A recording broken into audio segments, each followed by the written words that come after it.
सकारात्मक आहे।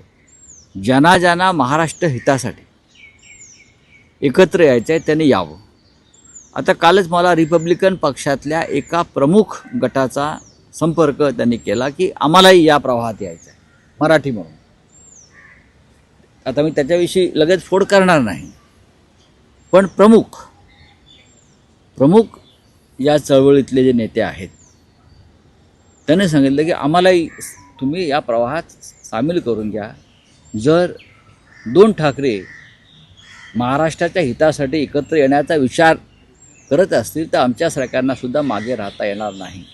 जसं संयुक्त महाराष्ट्र चळवळीत डॉक्टर बाबासाहेब आंबेडकर यांनी सहभाग घेतला, पुढाकार घेतला आणि महाराष्ट्र आणि मराठी माणसाची एकजूट अधिक बळकट करण्याचा प्रयत्न केला, त्या पद्धतीनं रिपब्लिकन म्हणजे आंबेडकरी चळवळीतले अनेक प्रमुख लोक आता संपर्क करायला लागलेले आहेत। कारण प्रत्येकाला वाटतं की आम्ही मराठी आहोत आणि मराठी म्हणून या मुंबईवरती आपला ठसा हा कायम राहिला पाहिजे।